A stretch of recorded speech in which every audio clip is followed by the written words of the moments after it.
Assalamualaikum warahmatullahi wabarakatuh. Ya alhamdulillahirabbil alamin.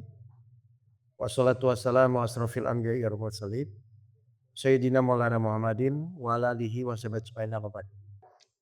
Saya sedikit nge-refresh lalu kita masuk ke materinya ya. Jadi gini Bapak Ibu, semua orang siapapun orangnya ya, pasti punya keinginan, keinginannya terwujud. Betul nggak? Misalnya contoh, eh, tes 1, 2, 3. Misalnya contohnya saya punya masalah. Keinginan saya adalah menyelesaikan masalah saya. Cuman tolong Bapak Ibu renungkan. Kita bisa nggak menentukan kapan masalah kita selesai? Menentukan? Enggak. Yang kita lakukan hanya berusaha ikhtiar semaksimal mungkin kan begitu kan? Dan kita tidak akan pernah tahu kapan masalah kita selesai. Makanya di kajian awal saya sudah bilang, apapun ikhtiar yang kita lakukan, ternyata itu bisa terselesaikan karena apa? Apapun ikhtiar yang kita lakukan, kan Bapak Ibu kalau punya masalah ujian pasti ingin selesaikan. Pertanyaan saya, apapun masalah yang Bapak Ibu inginkan, kan Bapak Ibu ingin selesai. Ternyata itu bisa selesai karena apa? Karena pertolongan Allah. Jelas nggak nih Bapak Ibu? Jadi ketika Allah menolong, ya, maka masalah Bapak Ibu selesai. Tapi ketika Allah tidak menolong, maka masalah Bapak Ibu tidak selesai. Itu kata kuncinya ya. Jadi intinya Bapak Ibu harus sadar ya, semua orang wajib ikhtiar. Kemarin saya sampaikan, tapi ikhtiar yang dilakukan itu memang dengan niat hanya berharap pertolongan Allah. Berarti kesimpulannya, ikhtiar itu urusannya dengan kemampuan atau keyakinan? Keyakinan. Bapak Ibu ikhtiar, tapi kalau Bapak Ibu nggak yakin ditolong Allah, selesai nggak masalahnya? Karena Allah sesuai praduga prasangka hambanya. Sekarang saya tanya, Bapak Ibu tuh ketika ikhtiar tuh biasanya yakin atau bingung? Yang terjadi biasanya bingung. Nah, kalau sudah bingung, ya kan? Padahal yang Allah inginkan, Allah itu akan menolong berdasarkan keyakinan Bapak dan Ibu. Dan Bapak Ibu harus sadar bahwa setiap masalah terselesaikan itu hanya dengan pertolongan Allah. Maka keyakinan itu memegang peranan penting. Berarti yang namanya orang yakin saat menjalani harusnya semakin tenang. Ya, jadi saya ulang dulu ya. Jadi silahkan Bapak Ibu berikhtiar, tapi tujuannya harus pada titik Allah menolong atau tidak. Sebelum saya masuk materinya. Jadi kita buka dulu ayat kuncinya biar Bapak Ibu menyadari. Surat 3 ayat 160. Jika Allah menolong kamu, maka tidak ada yang dapat mengalahkan. Tetapi Allah membiarkan daun atau dia memberi pertolongan, maka siapa yang dapat menolongmu sekali? Jelas ini Bapak Ibu ya? Jadi kesimpulan yang tadi kita sampaikan itu dikuatkan dengan pernyataan Allah. Ya, jika Allah menolong Bapak Ibu, maka siapakah yang bisa menghalangi? Tapi kalau Allah tidak menolong, maka tidak ada yang bisa mengalahkan. Maka tidak ada yang bisa menolong Bapak Ibu setelah itu. Ya, jadi sadari dulu ya. Jadi apapun yang Bapak Ibu ikhtiarkan, kata kuncinya apakah Bapak Ibu layak ditolong Allah atau tidak. Itu ya. Kita akan fokus di situ soalnya. Ya. Jadi seberat apapun permasalahan, ya, selama apapun masalahnya, semua akan terselesaikan hanya dengan pertolongan Allah. Ini kajian pertama, kedua saya sudah sampaikan ini.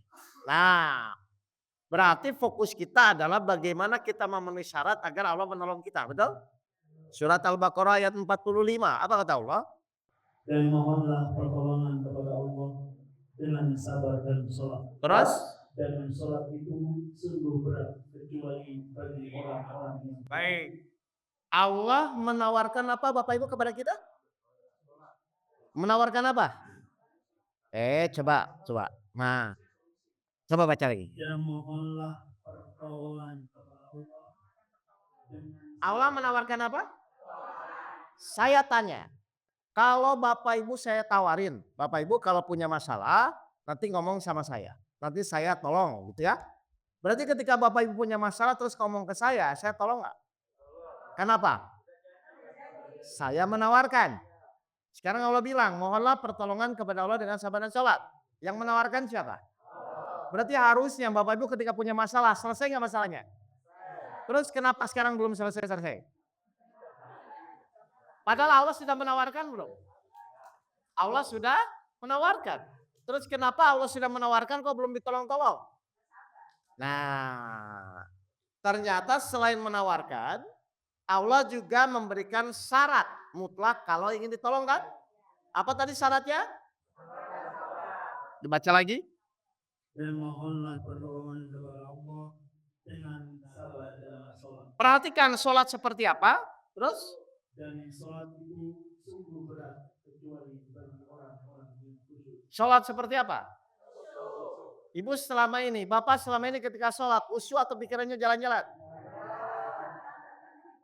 Dari kapan?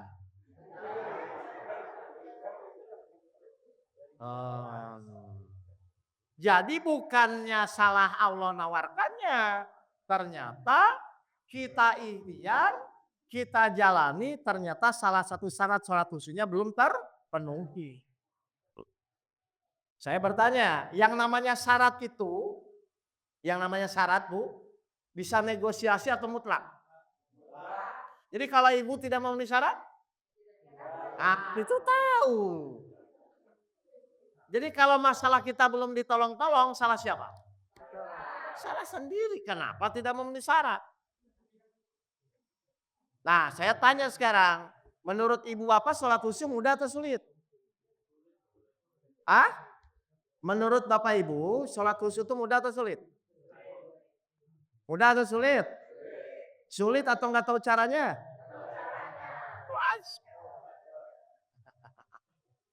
Baik, sekarang saya mau tawarkan. Mau nggak saya ajarkan metodologinya? Bapak Ibu langsung praktek. Insya Allah ketika praktek nanti tidak jalan-jalan lagi.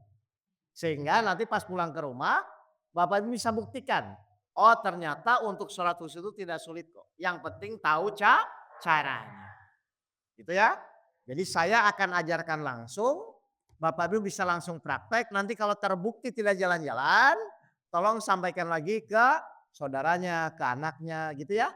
Supaya sholat yang benar itu bukan hanya menggugurkan kewajiban. Tapi sebagai penolong juga. Jadi menggugurkan kewajiban ya, penolong juga iya. Setuju? Baik, kalau setuju kita akan masuk, kita akan mulai. Bagaimana kita sholat agar pikiran kita tidak jalan-jalan. Padahal kalau jalan-jalan mah udahlah Bu jangan pas sholat lah nanti pas kapan gitu, pagi, jalan pagi harusnya begitu ya. Baik, sholat yang benar itu jasmani dan ruhani atau jasmani dan pikiran? Sholat yang benar, saya beri lagi ya. Jasmani dan ruhani atau jasmani dan pikiran? Jasmani dan ruhani. Selama ini Bapak Ibu sholat jasmani dan ruhani atau jasmani dan pikiran? Kalau jasmani dan pikiran makanya sholatnya jalan. Kalau ibu ingin ya hilang kunci, kalau pengen ketemu ngapain? Wah, sudah hafal ini. Ya terjadi ya. Oke, berarti sekarang kita akan fokus bagaimana agar sholat kita dipraktekkan dengan jasmani dan ruhani. Berarti yang sholat itu harusnya ruhnya dan jasmaninya. Di dalam sholat itu ada berapa kegiatan? Di dalam sholat ada berapa kegiatan? 2 gerakan dan ucapan. Emang berapa? Di dalam sholat ada berapa kegiatan? Gerakan dan ucapan. Yang melakukan gerakan? Jasmani. Yang melakukan ucapan? Ruhani. Dia nyuruh siapa? Ruhani. Mulut. Ya kan melakukan ucapan. Bagus. Jadi gerakan kegiatan di dalam sholat itu dua ya, gerakan dan ucapan. Kenapa ruh kita harus sholat? Surat 7 ayat 172. Silakan. Surah Al-A'raf ayat 172. Dan ingatlah ketika Tuhan mengeluarkan dari surga turun dan Allah mengambil kesaksian terhadap roh mereka. Baik, Allah mengambil kesaksian kepada siapa? Roh, berarti yang bersaksi siapa? Roh atau manusia? Roh, jadi sebelum kita lahir, ternyata roh kita itu jadi saksi dulu Bapak Ibu. Untuk apa? Terus? Seraya berfirman, bukankah aku ini Tuhanmu? Terus? Mereka menjawab, Mereka itu siapa? Roh. Kan tadi roh yang bersaksi. Ini belum jadi manusia ya, belum jadi manusia ya. Roh kita menjawab, apa kata roh kita? Mereka menjawab, betul kau Tuhan kami. Terus? Kami bersaksi. Kamilah Tuhan yang dari itu pada hari kiamat. Kau tidak kenakan sesungguhnya itu kami. Berarti nanti yang akan ditanya sholat, yang akan ditanya oleh malaikat itu ruhnya atau pikirannya? Nah selama ini ibu waktu sholat di dunia ruhnya atau pikirannya? Terus ruhnya kemana?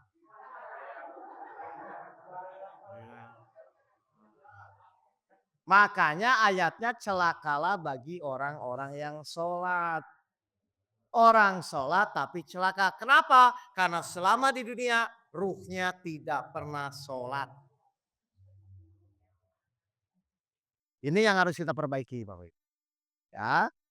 Jadi sekarang kita akan fokus bagaimana agar ruh kita sholat. Bapak Ibu praktekkan, buktikan nanti jalan-jalan atau tidak. Kalau alatnya sudah benar. Ya. Oke sekarang. Berarti sholat itu terdiri dari dua gerakan. Jasmani dan ruhani. Ruhani mengucapkan. Betul? Baik. Kalau ruhani ingin mengucapkan. Tadi dia nyuruh siapa? Mulut. Ya, terdengar di telinga. Jadi ruh mengucapkan, si telinga ini harus fokus mendengarkan ucapan dari si ruh.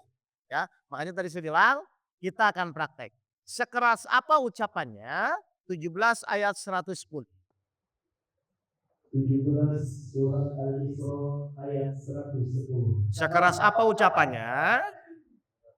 Katakanlah Muhammad serulah Allah atau serulah Rahman dengan nama yang mana saja kamu dapat menyeru. Karena dia mempunyai nama-nama yang terbaik Asmaul Husna. Dan janganlah engkau mengeraskan suaramu dalam sholat. Janganlah engkau mengeraskan suaramu dalam sholat.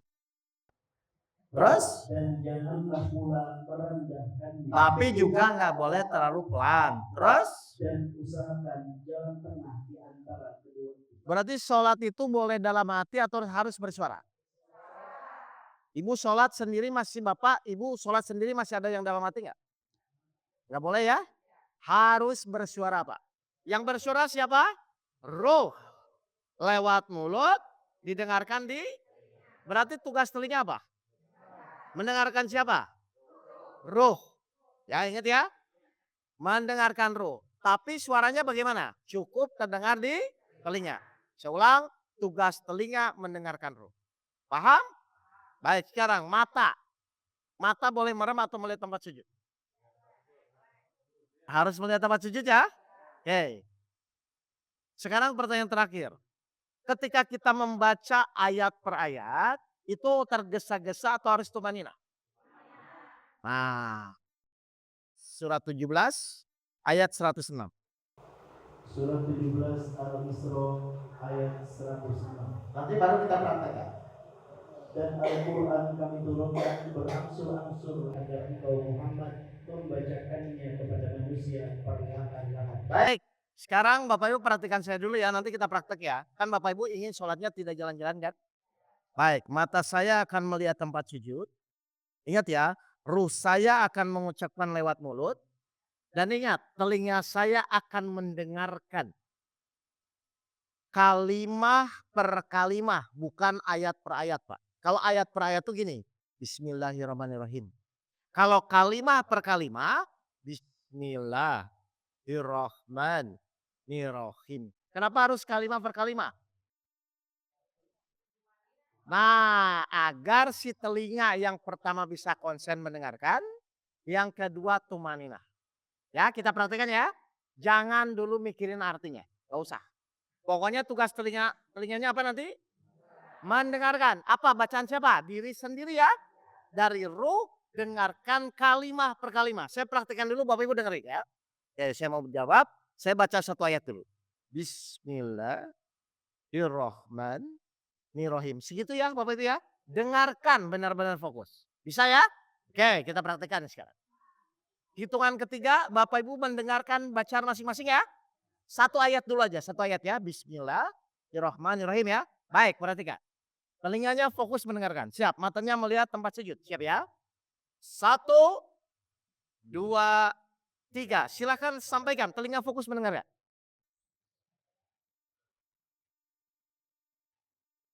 Jalan-jalan enggak? Nah, itu bisa. Tuh, nanti saya jelaskan kenapa tidak jalan-jalan. Dengerin ya. Oke, paham ya? Nanti saya jelaskan kenapa tidak jalan-jalan. Nanti saya jelaskan. Ibu ikuti dulu aja, pokoknya ikuti dulu ya. Baik, yang kedua ya. Alhamdulillah Irobil alamin gitu ya. Siap, tenang, cukup terdengar di telinga masing-masing. Telinganya fokus mendengarkan. Siap. 1, 2, 3, silakan.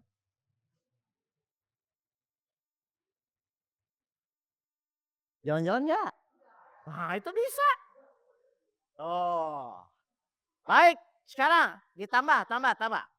Bapak Ibu, saya tolong baca Al-Ikhlas ya, Al-Ikhlas ya. Sama ya, nggak usah mikirin ayat per ayatnya ya, kalimat per kalimat ya. Wallahu ahad, gitu ya. 4 ayat, siap ya, tenang. Cukup terdengar di telinga masing-masing, siap ya. Ikuti ya Bapak saya yang ketiga, baru mulai, siap. 1, 2, 3. Silakan baca surat Al-Ikhlas, telinga fokus mendengarkan bacaan masing-masing, silakan.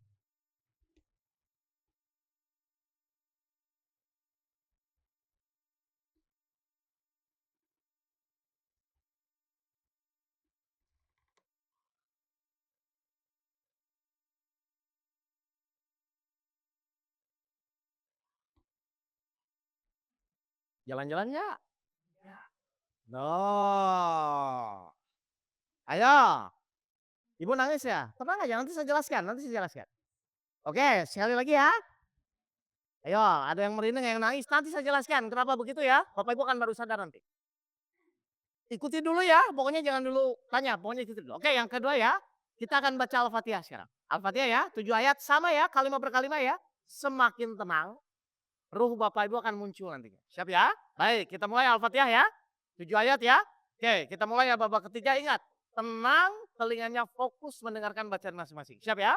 1, 2, 3. Silahkan sampaikan, telinga fokus mendengarkan.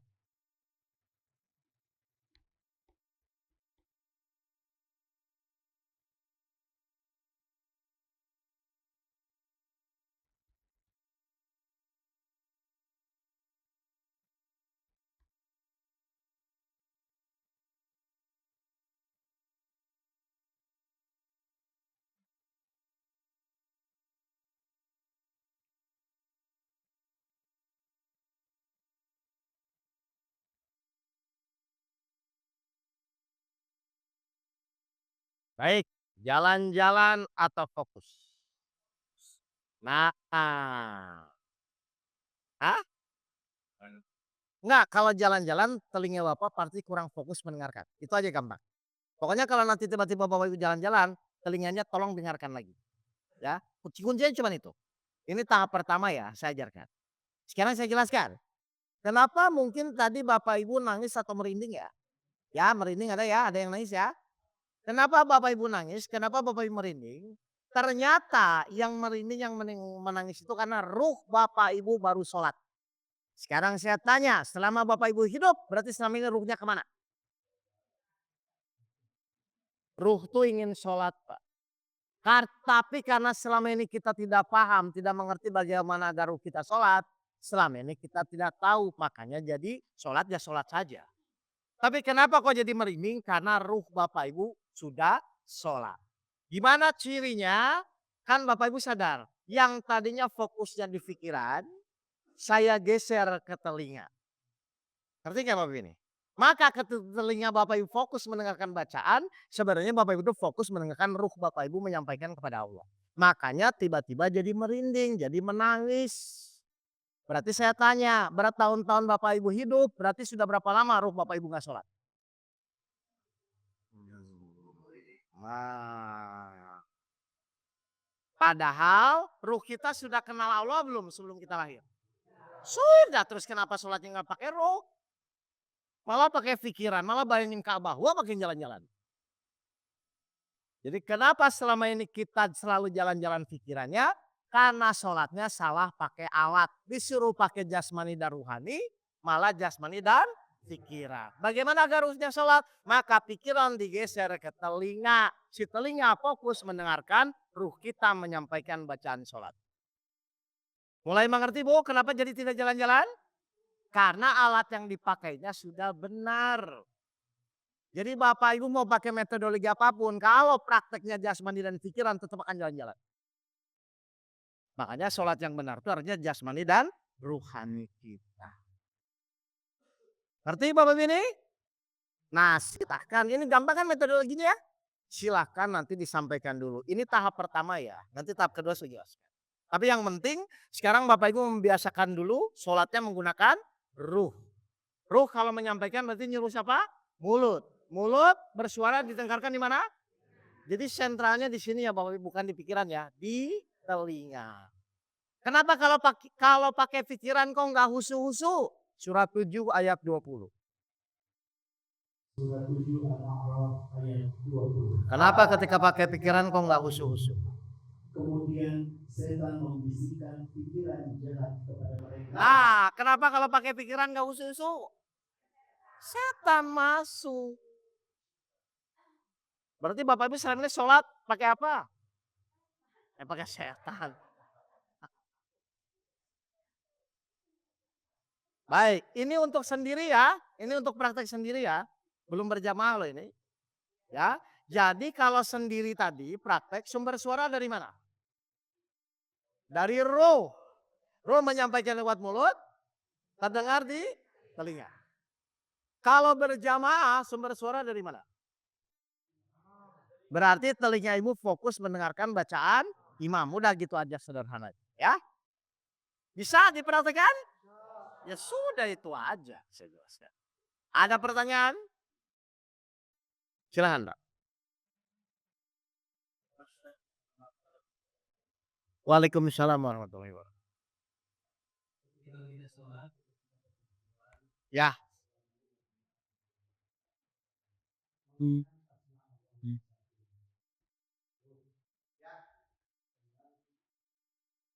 Allah. Oh? Ya. Nanti. Pokoknya sekarang ini kan baru tahap 1, nanti ada 3 tahap kok Pak. Cuman yang penting saya sekarang membiasakan diri dulu Bapak Ibu menggunakan ruhnya gitu loh. Kan selama ini ruhnya kan nggak sholat. Makanya saya kasih tahu dulu yang penting sekarang ruh Bapak Ibu sholat. Tahu kan caranya tadi bagaimana ruh kita sholat? Nah itu aja dulu. Makanya sholat itu wajib bersuara. Nanti ujung-ujungnya Bapak Ibu itu sholat itu merasa diawasi Allah nanti. Yang penting sekarang Bapak Ibu praktek ruhnya sholat dulu. Jadi Bapak Ibu nggak akan pernah merasakan kekhusyuan kalau ruh Bapak Ibu nggak pernah sholat. Nah ternyata selama ini fokusnya di ruh atau di pikiran? Pikiran. Mohon maaf ya, yang benar itu sholat mempengaruhi masalah atau masalah mempengaruhi sholat? Sholatnya baik, semua jadi baik. Berarti yang benar itu sholat mempengaruhi masalah atau masalah mempengaruhi sholat? Sholat mempengaruhi masalah. Bapak Ibu ketika sholat biasanya mikirin apa? Lah terus gimana sholatnya mau jadi baik? Sholat yang benar itu harusnya mempengaruhi masalah. Bukan masalah mempengaruhi sholat.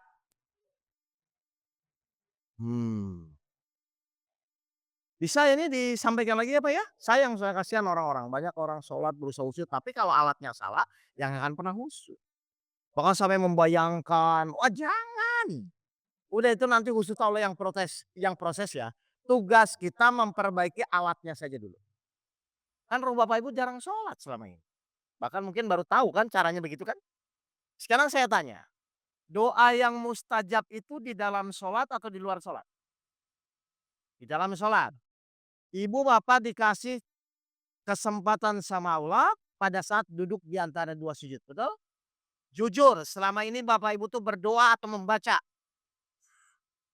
Kan salah lagi. Bapak Ibu tuh disuruh berdoa bukan membaca. Waktu duduk di antara dua sujud, Bapak Ibu tuh tenangkan dulu, munculkan rasa berdoa, baru Rabbi firli warhamni atau Rabbi firli warhamni wajidni wafini wajidni wafini wafini. Biasanya yang mana? Bapak Ibu tuh disuruh berdoa bukan membaca. Padahal mohon maaf, ruh kita tadi sudah kenal Allah belum waktu di alam ruh? Sudah, maka berdoalah dengan alat yang mengenal Allah. Tenangkan diri, munculkan rasa memohon, baru ya Tuhanku ampunilah saya Rabbi firli. Kasihanilah saya warhamni, tutuplah aib saya wajburni, angkatlah derajat saya warfa'ni, berilah saya rezeki warzukni, berilah saya petunjuk wahdini, berilah saya kesehatan wafini, maafkanlah saya wafwani. Itu tuh maksudnya berdoa bukan membaca. Silakan. Mendengarkan itu berarti harus tahu artinya. Jangan dulu, pokoknya kan tadi Bapak Ibu jalan-jalan nggak pikirannya? Enggak, cukup nanti arti, memahami, merasa dia itu nanti. Pokoknya sekarang tugas Bapak Ibu, ruh Bapak Ibu harus sholat dulu. Seperti itu saja, nanti Bapak Ibu udah muncul pertolongan. Iya, supaya tidak kacau. Saya pernah soalnya, saya gabung, malah jadi berantakan. Tadi saya waktu di pesantren pun dibagi dua itu. Mereka udah belajar sholat sebulan yang lalu. Nah pas kemarin tadi pesantren baru saya ajarin langkah yang keduanya. Yaitu menggunakan rasa. Itu nanti Pak. Yang penting ruh Bapak Ibu sholat dulu ya. Sabar, sabar. Loh tadi Bapak Ibu praktek itu saja jalan-jalan atau fokus? Fokus. Kenapa fokus? Kan pikiran tanda kutip nggak dipakai saat ini. Karena Bapak Ibu cuma fokus mendengarkan kan? Kalau soalnya gini, kalau nanti saya masukkan Bapak Ibu harus paham artinya, pikiran muncul lagi nanti. Jadi berantakan lagi. Ya, yang penting ruhnya terbiasa. Ya, Artinya ketika sholat itu apa yang akan disampaikan tidak mesti dibaca dalam hati tapi diucapkan dengan diri. baik. Kenapa harus diucapkan? Kan ruh kita menyampaikan. Kalau Bapak diam berarti ruh kita menyampaikan nggak? Padahal sholat itu terdiri dari gerakan dan ucapan. Ucapan itu berarti diucapkan dan telinga harus fokus mendengarkan. Loh jadi Bapak Ibu sholat selama ini gimana?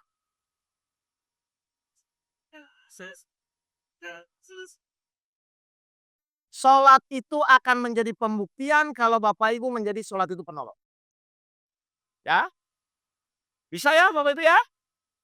Sayangmu bertahun-tahun sholat cuma hanya menggugurkan kewajiban tidak sebagai penolong terus ngapain? Padahal Allah berjanji, ya silakan.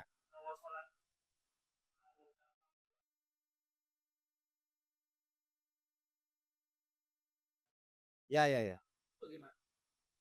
Pokoknya gini, rukunnya sholat itu kan Al-Fatihah dengan At-Tahiyat. Betul? Bapak Ibu maksimalkan itu. Kalau yang lain kan sunnah Pak. Enggak, saya cuma ingin meluruskan dulu. Doa di dalam sholat pada posisi apa tadi? Duduk di antara dua sujud. Itu aja diolah dulu. Itu kan komplit sebenarnya kan? Ampunilah saya, kasihanilah saya, tutup aib saya, angkatlah derajat saya, berilah saya rezeki, berilah saya petunjuk, berilah saya kesehatan, maafkanlah saya. Jamaah saya sakit jantung. Dia benar-benar mohon, maaf ini. Berilah saya kesehatan, tapi saat sholat Pak, 17 kali kan itu kan? Sembuh. Makanya saya bilang, sholatnya baik, semua jadi baik itu benar. Sholatnya jadi penolong itu benar. Tapi asalkan sholatnya jasmani dan ruhani. Enggak, pokoknya iya pasti kan tadi makanya kan pelan-pelan kan jelas. Masa tadi saya bilang kalimat per kalimat atau ayat per ayat. Lah Bapak kemampuannya di mana? Ingat ya, saya bicaranya ucapan tajwid itu silahkan belajar. Tapi yang terpenting itu selama ini apa, siapa yang mengucapkan gitu loh. Ngerti nggak, Pak? Makanya saya bilang jangan dulu mikirin artinya ya. Ini cuman membenarkan alatnya dulu. Sederhanakan dulu ya. Tenang, tenang. Biar Bapak Ibu bisa dapat benar-benar nanti rasanya. Ini saya pengalaman bertahun-tahun saya ngajarin sholat. Kalau saya tumbuk malah jadi kacau. Sabar ya. Pokoknya Bapak Ibu apa? Tugasnya telinga, dengarkan. Dan yang kedua, tumanina. Kenapa harus tumanina? Kalau tergesa-gesa, nafsu atau ruh yang sholat. Tuh kena lagi. Setan masuk lagi dari situ. Lagian saya mau nanya, Bapak Ibu tergesa-gesa itu mau kemana?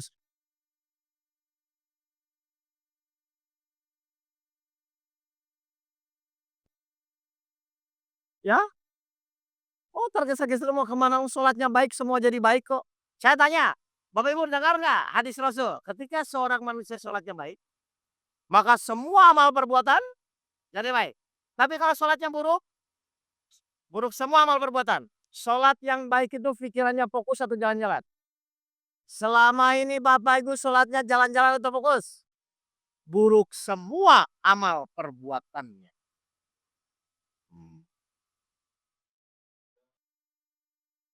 Makanya Pak, jangan main-main dalam sholat ya. Paham? Dan Bapak Ibu nanti akan merasakan ketika Bapak Ibu sholatnya benar, maka akan memperbaiki semuanya. Apa salah satunya yang langsung bisa dirasakan biasanya? Surat 20 ayat 132. Salah satunya. Surat 20 Toha ayat 132. Kalau Bapak Ibu memperbaiki sholat, hal yang nanti pasti mulai dirasakan itu ini. Dan perintahkanlah keluargamu melaksanakan sholat.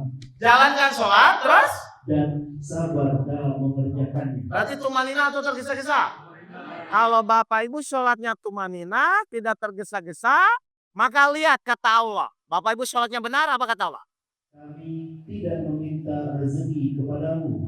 Kamilah yang memberi rezeki kepadamu. Berarti nanti yang Allah siapkan apa? Yang Allah cukupkan apa? Jadi kalau sholatnya benar Bapak Ibu tidak akan kekurangan.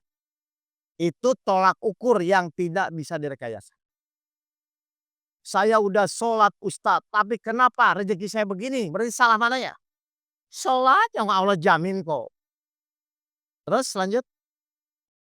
Dan akibat yang baik di akhirat adalah bagi orang yang Nah, berarti salah satu cara bertakwa meningkatkan kualitas sholat. Apa janji Allah kepada orang yang bertakwa? Apa janji Allah kepada orang bertakwa dari sholat yang kita lakukan? 65 ayat 2. 65 Al-Qalat ayat 2. Kalau Bapak Ibu sholatnya baik, jadi bertakwa, apa janji Allah kepada orang bertakwa? Barang siapa bertakwa kepada Allah, niscaya dia akan membukakan jalan keluar baginya. Berarti setiap masalah selesai nggak dengan sholatnya? Makanya Allah bilang, mohonlah pertolongan kepada Allah dengan sabar dan sholat. Sholat seperti apa? Sholat yang khusyuk. Kan udah dibilangin. Kenapa Bapak Ibu nggak khusyuk-khusyuk? Jadi efeknya apa yang pertama? Dijamin, dibukakan, dimudahkan, dilapangkan rezeki. Yang kedua, setiap kesulitan akan dibukakan jalan keluar. Kenapa? Nah kan Bapak Ibu minta, warzukni, berilah saya rizki. Wahdini, berilah saya petunjuk. Sebesar apapun masalah Bapak Ibu, kalau dikasih petunjuk selesai nggak masalah. Ternyata di dalam sholat itu Bapak Ibu dikasih kesempatan, ayo kamu doa. Dan di dalam sholat itu doanya mustajab atau tidak? Terus kenapa Bapak Ibu selama ini bukan berdoa malah membaca? Halo? Jadi salah siapa masalah kita nggak selesai-selesai? Salah sendiri. Dari kapan?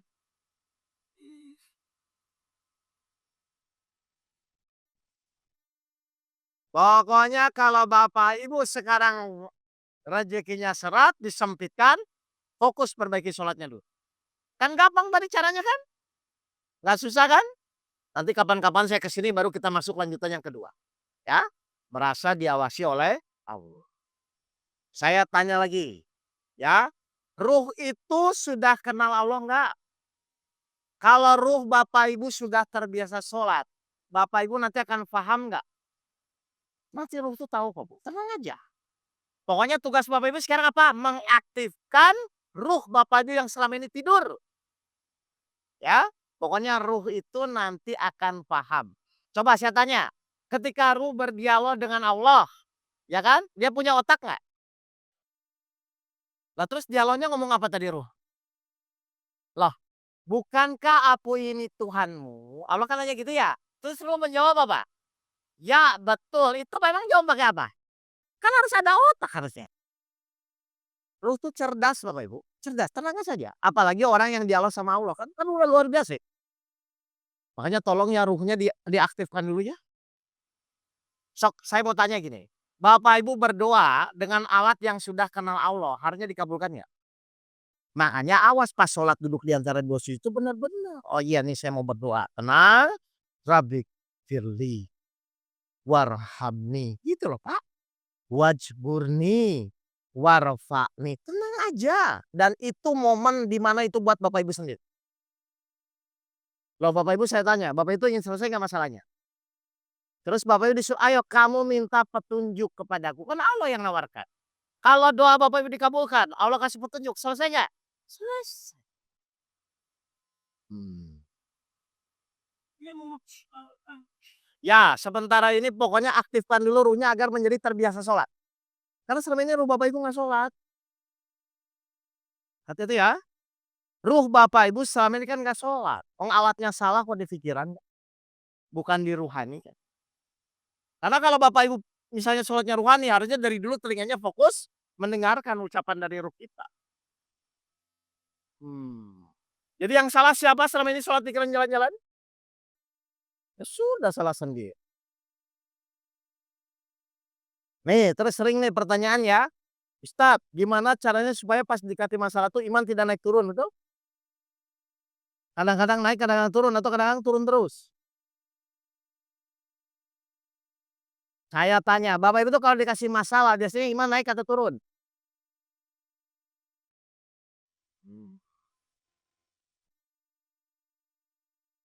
Iya. Nih lihat ya, Bapak Ibu ya. 23 ayat 1 dan ayat 2. Ayat 1 dan ayat 2.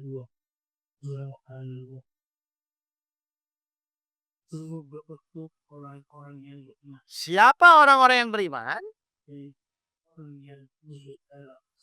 Berarti sholat itu bisa menstabilkan keimanan nggak? Bisa. Tuh. Jadi semua memperbaiki Pak lininya Pak. Jadi harusnya sholat itu hanya menggugurkan kewajiban atau jadi penolong? Nah, Ibu latih, Bapak latih. Udah, saya nggak mau pembahasannya melebar, saya fokus di situ dulu. Karena buat saya yakin Bapak Ibu kan cuma sekarang butuh solusi kan? Bukan butuh teori kan? Ayo, Bapak Ibu ngaji kemana-mana kalau masih pusing. Tetangga Bapak Ibu nggak ngaji, pusing juga. Nah,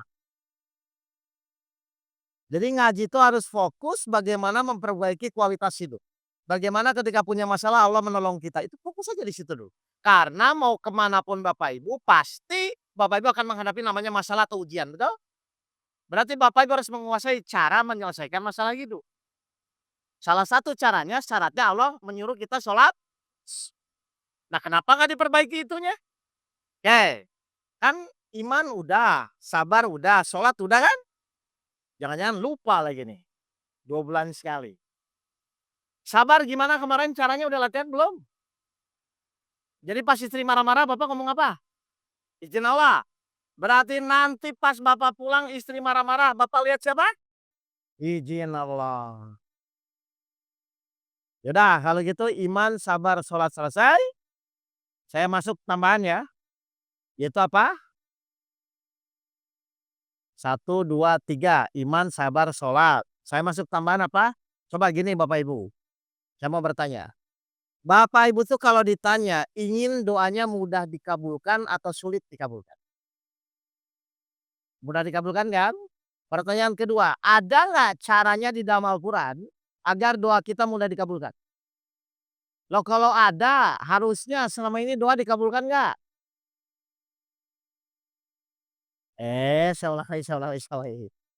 Bapak Ibu itu kalau ditanya, ingin doanya mudah dikabulkan atau sulit dikabulkan?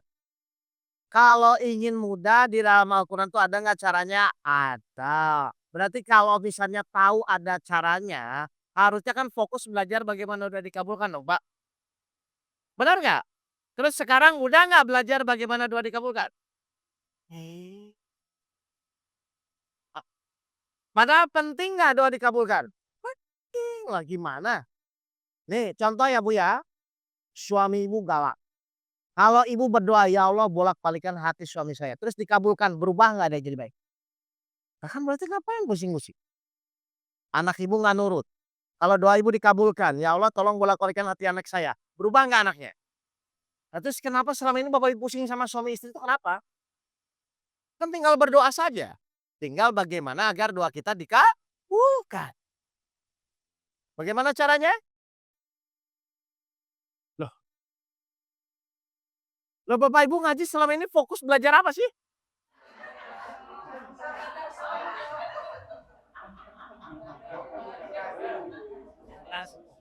Loh makanya saya bilang, ayo Bapak Ibu ngaji dengan saya, tapi harus ada tolak ukur cirinya. Satu, semakin ngaji itu semakin mudah menyelesaikan masalah hidup. Yang kedua, semakin lama ngaji itu semakin mudah doa kita dikabulkan. Yang ketiga, semakin tenang di dalam menjalani hidup. Berarti ngaji itu jadi kewajiban atau kebutuhan? Karena kita butuh. Dengan saya belajar ngaji di sini, ternyata saya bisa menyelesaikan masalah hidup saya. Kan itu harusnya. Jadi salah satu fungsi ngaji itu mengajarkan jamaah untuk bisa menyelesaikan masalah hidup. Jadi selama ini Bapak Ibu itu fokusnya kemana saat ngaji itu? Dengerin, bubar, udah ditanya suaminya, tadi ustadznya ngomong apa? Wallahu alam.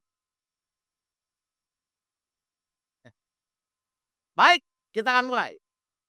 Bagaimana agar doa kita mudah dikabulkan?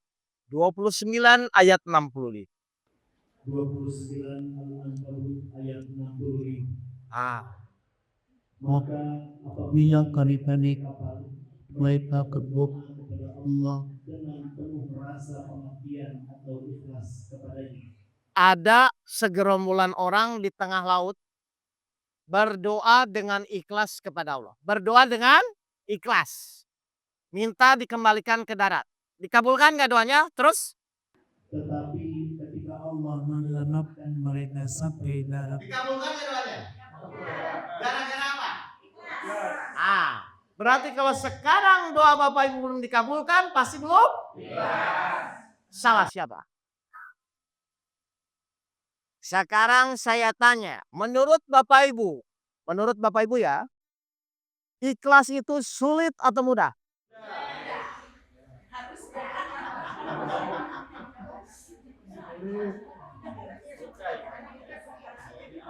Saya kan cuma nanya, Bapak Ibu tinggal jawab iya atau tidak. Kok pusing?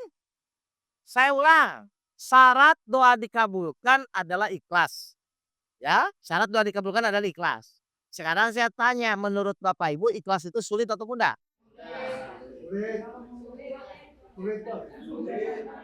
Jadi doanya nggak mau dikabulkan, tapi ikhlasnya sulit.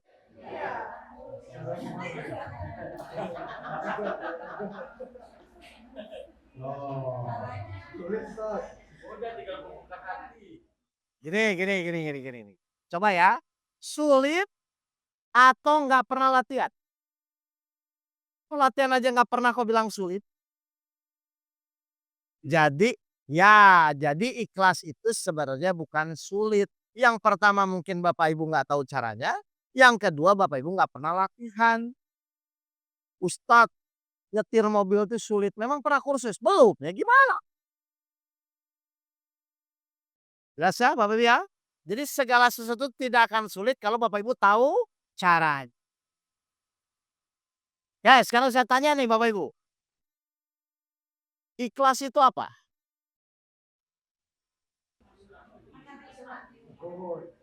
Hah? Ikhlas itu apa? Menerima. Kalau sabar? Hah? Loh Bapak Ibu selama ini ikhlas itu apa? Menerima. Kalau sabar? Loh kok sama? Kan namanya beda. Ya. Jadi ikhlas itu bagaikan orang buang? Ya jangan begitu Pak. Enggak, itu efek dari ikhlas adalah kita tidak berpikir lagi terhadap hasil. Saya pertanyaan definisi ikhlas.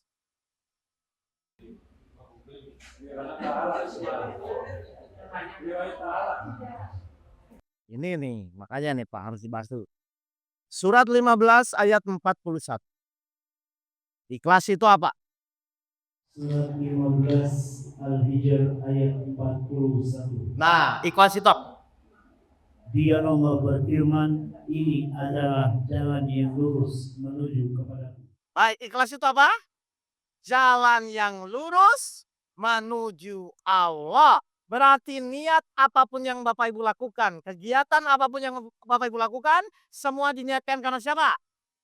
Kalau Bapak Ibu semua niatnya karena Allah, ada nggak orang kecewa? Kalau segala sesuatu Bapak Ibu niatkan karena Allah, ada nggak orang kecewa? Bapak Ibu masih kecewa? Berarti karena Allah atau karena Pak RW?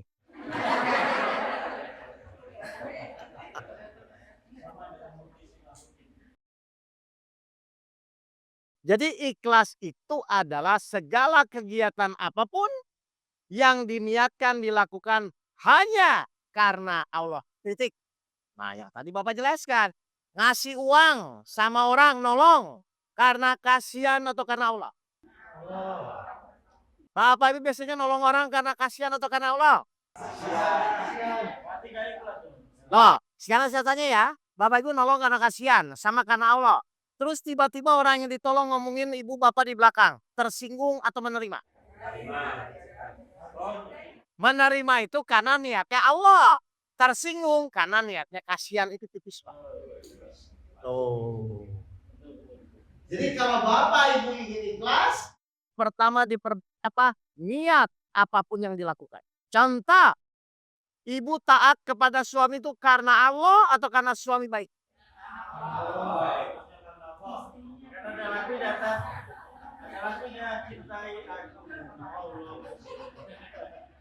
Saya ulang Ibu. Ibu taat kepada suami itu karena Allah atau karena suami baik? Berarti ketika suami tidak baik Ibu tetap taat? Soleha sekali Ibu.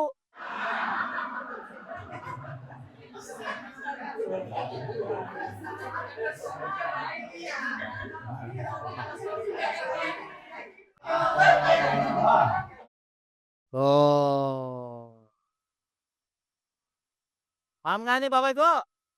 Kalau Bapak Ibu nanti melakukan sesuatu karena Allah, terus tidak dihargai, ya, tidak diorangin, tidak disebut namanya, masalah nggak kalau karena Allah? Ketika ibu hatinya plong tetap tidak masalah, ibu bapak berdoa pasti dikabulkan. Itu masalah. Nah, karena semua kan semua karena Allah. Cuman kalau sabar kan menerima, kalau ikhlas melakukan. Jadi sabar itu pasif, kalau ikhlas melakukan. Pokoknya kalau Bapak Ibu tersinggung, kalau Bapak Ibu terkecewa, mau alasan apapun pasti bukan karena Allah. Masa karena Allah kecewa? Nah sekarang saya tanya, Bapak Ibu selama ini menjalani ikhtiar, itu niatnya supaya sembuh atau karena menjalankan perintah Allah? Bapak Ibu sakit pergi kemana? Supaya apa? Katanya karena Allah. Kan terjebak sendiri kan. Loh ikhtiarnya niatnya karena Allah. Sembuh tidak sembuh urusan siapa? Biarkan jadi urusan Allah yang tadi. Kenapa jadi masalah jadi supaya sembuh? Oh. Artinya kenapa kita jadi sulit ikhlas? Karena kita belum terbiasa. Karena selama ini Bapak Ibu mohon maaf ya, ikhtiar itu dalam rangka menentukan hasil atau menjalankan perintah Allah. Ayo. Ikhtiar selama ini Bapak Ibu lakukan dalam rangka menjalankan perintah Allah atau menentukan hasil. Nah, makanya kalau hasil nggak sesuai kecewa atau tidak? Padahal yang memutuskan hasil siapa? Terus Bapak Ibu kecewa sama keputusan Allah?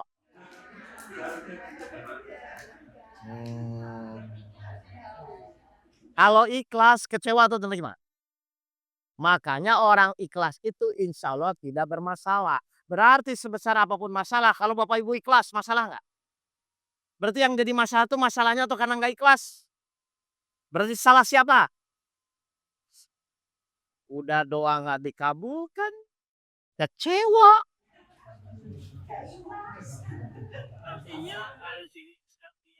Loh, pertanyaan saya, kalau Bapak melakukan tidak ikhlas, ada manfaatnya nggak?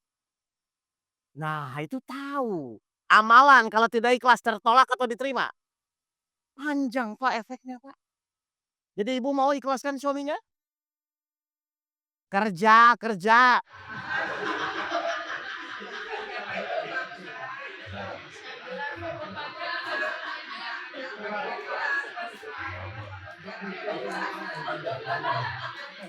Oke, saya ajarin cara latihannya ya. Udah, ibu saya ajarin cara latihannya. Jadi ikhlas itu adalah melakukan. Tapi niat apapun harus karena Allah. Apa dasar ayatnya? 51 ayat 56. Wa ma khalaqtul jinna wal insa illa. Nah, itu hafal ayatnya. Kita lakukan. Surat 51 ayat 56. Coba, apa kata tahu? Aku tidak menciptakan jin dan manusia melainkan agar mereka beribadah kepada. Jadi Bapak Ibu diciptakan satu-satunya perintah Allah apa? Ibadah itu apa? Segala kegiatan. Apapun yang dilakukan, niatnya hanya dalam rangka menjalankan perintah Allah. Berarti kalau bukan karena Allah, ibadah atau bukan? Sholat karena tetangga, ibadah atau bukan? Bukan. Sholat, niat untuk menyelesaikan masalah, ibadah atau bukan? Bukan. Bapak sadar nih kayaknya Bapak. Iya. Saya nggak enak ngomongnya dok. Ya. Berarti kalau Bapak Ibu semua dilakukan karena Allah, apa jaminan Allah? 57-nya. Kan 51 ayat 56, 57-nya apa lo jawabnya?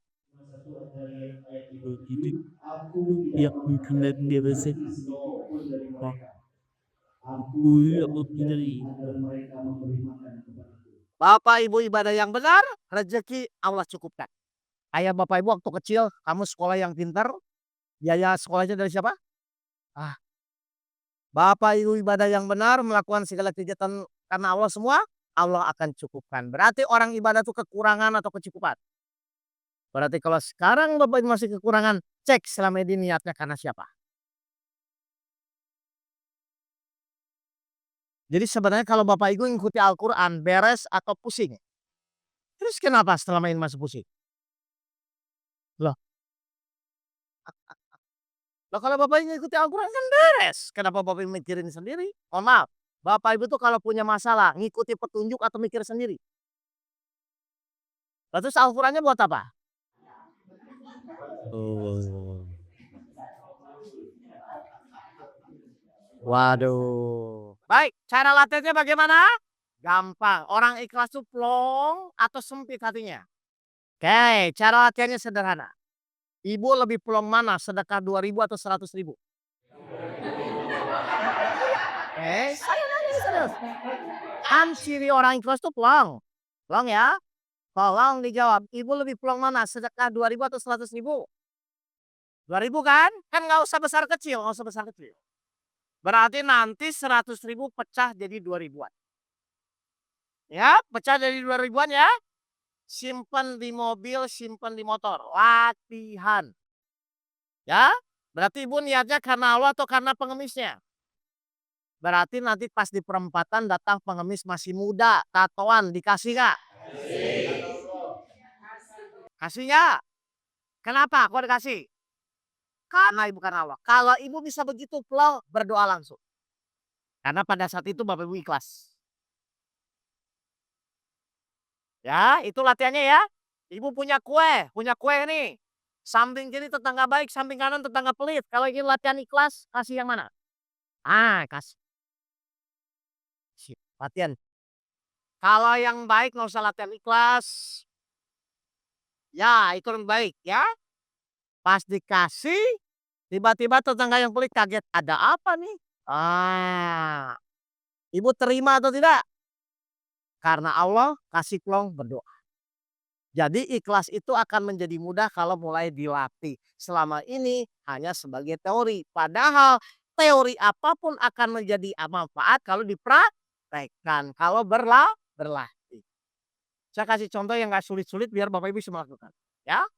Yang ketiga, ibu siapin sarapan, masak nasi goreng untuk suami atau hanya karena Allah. Udah disiapkan ternyata suami nggak makan, ibu tersinggung atau terima?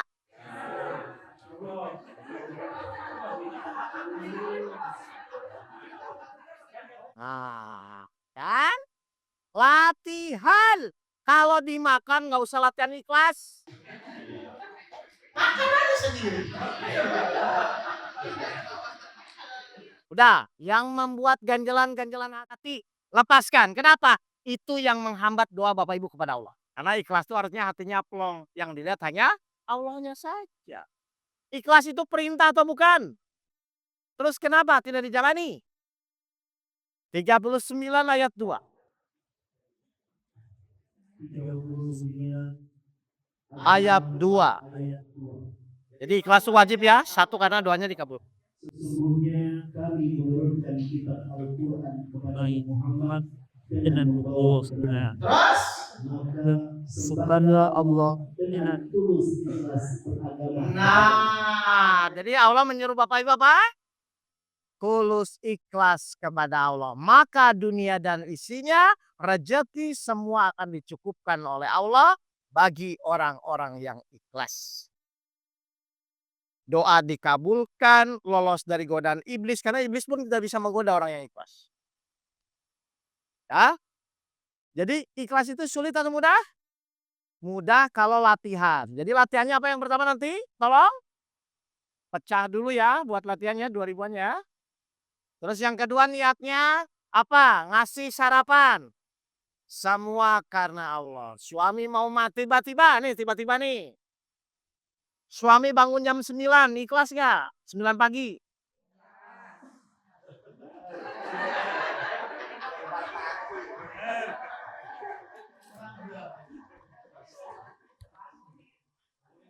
Iya bangunin tapi jengkel salah atau benar? Salah, berarti bukan karena Allah, tapi karena suami. Tapi ketika ibu bisa plong, berdoa pasti dikabulkan. Minta aja ya Allah tolong dong bulak-balikan hati suami saya. Bisa ya Bapak Ibu ya latihan ya? Terserah kalau gitu praktek lah ya. Jadi saya hari ini jelaskan sholat khusyuk, tadi Bapak Ibu bisa praktekkan, paham ini? Lalu keikhlasan, jadi tidak ada alasan Bapak Ibu untuk doa tidak dikabulkan, tidak ada alasan untuk masalahnya tidak ditolong oleh Allah. Ya, ya. Ya. Betul.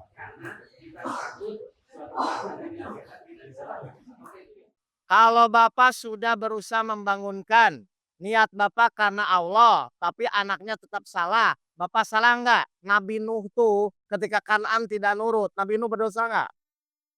Tapi Nabi Nuh sudah menyampaikan enggak? Karena kewajiban kita hanya menyampaikan. Supaya dia berubah atau karena Allah? Ya, ya. Enggak, Bapak kalau sudah menyampaikan jadi salah atau tidak? Baik, saya buka surat Al-Baqarah 272. Surat 2 Al-Baqarah ayat 272. Bukanlah kewajibanmu Muhammad menjadikan mereka mendapat petunjuk. Nabi Muhammad saja tidak punya kewajiban agar orang itu diberikan petunjuk. Berarti Nabi Muhammad itu merubah atau hanya menyampaikan? Nah, jadi tugas Bapak Ibu wajib menyampaikan. Kira-kira ya kalau Bapak Ibu sudah menyampaikan, terus yang disampaikan tidak berubah, Bapak Ibu marah atau menerima? Enggak biasanya. Jadi selama ini Bapak Ibu menyampaikan atau berubah? Berarti ini lebih-lebih dari Nabi Muhammad.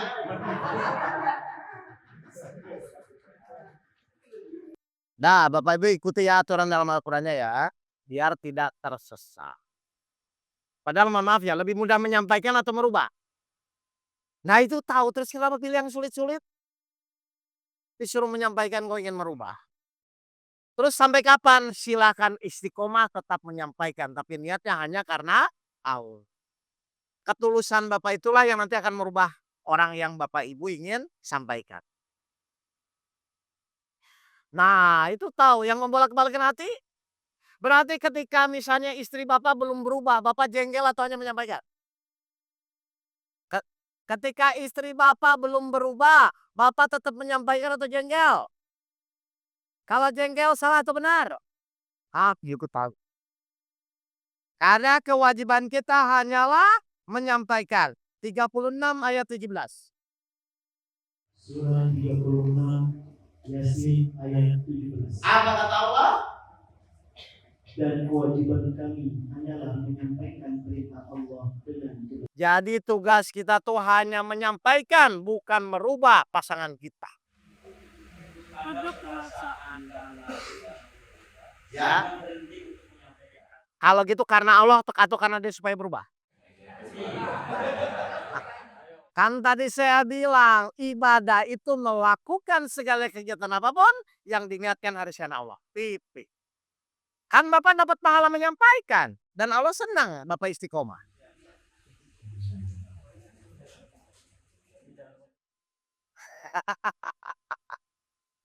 Baik. Bapak Ibu sekalian. Terima kasih. Ini saya mau langsung ke Bandung. Mohon doanya. Ya. Intinya ayo. Ya. Kalau sekarang ada sikap-sikap kita yang tidak sesuai dengan ayat-ayat Al-Quran. Tolong mulai disamakan. Tolong disesuaikan. Ya. Supaya apa? Supaya Bapak Ibu bahagia dalam menjalani hidup. Karena Allah berjanji. Saya mau nanya. Orang bahagia itu ketika keinginannya terwujud atau ketika Bapak Ibu mewujudkan keinginan Allah?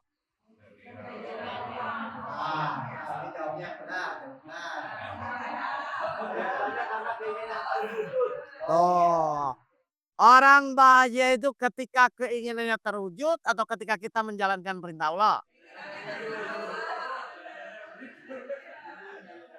Sekarang saya tanya ya, memang keinginan manusia ada batasnya. Maka Bapak Ibu tidak akan pernah bahagia. Yang Bapak Ibu kejar selama ini itu hanya kesenangan, bukan kebahagiaan.